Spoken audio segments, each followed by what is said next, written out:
Hi guys, Erica here from Joyful Oven, and today I want to share with you guys a really simple but absolutely delicious and perfect pizza dough recipe. So let's get started. In a bowl, I'm going to add 2/3 cups of warm water, 2 teaspoons of instant yeast, and I'm stirring this together and setting it aside for 2 minutes. For my dry ingredients, I have 1 2/3 cups of all-purpose flour, which I have sifted, and to that I will add ½ teaspoon of salt and 1/4 teaspoon of garlic powder. I'll give my dry ingredients a quick mix and set it aside. After 2 minutes, I'm quickly stirring my yeast mixture, and I'm going to add in 1 tablespoon of olive oil and 1½ teaspoon of honey. Mixing this together, I'm going to add it to my dry ingredients and begin kneading the dough by hand.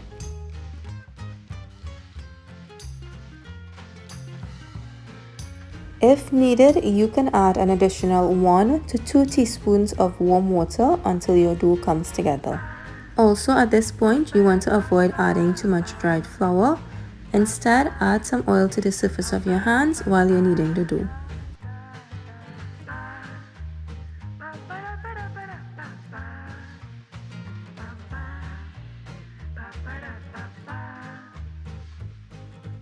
After 2 minutes of kneading, my pizza dough has come together. It's nice and elastic at this point. It's slightly soft. You can see that perfect texture.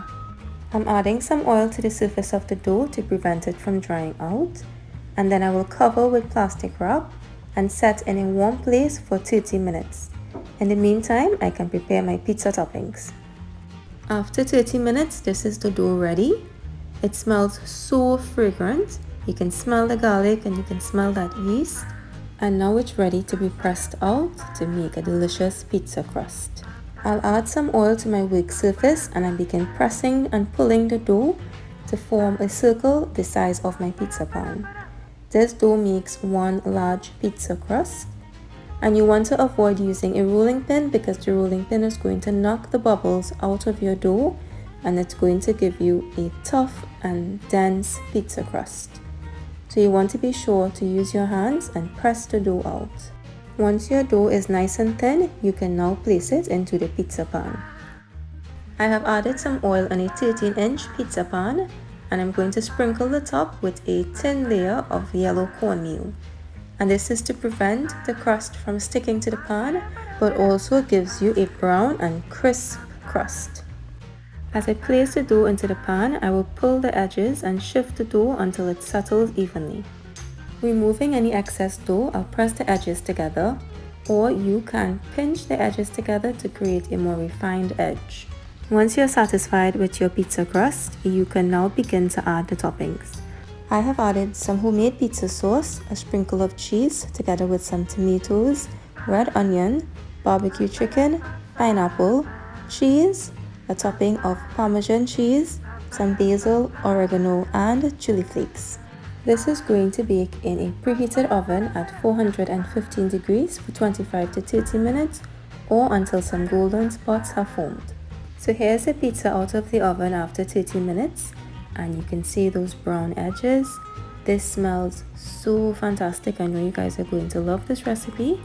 Let me give you a peek at what the crust looks like. So in addition to those brown edges, you can see under the crust is nice and crisp. You can see those air bubbles. This is the perfect pizza crust. And my favorite way of having pizza slices with some freshly grated Parmesan cheese and some chili flakes to top it off. Here's another peek of that beautiful crust.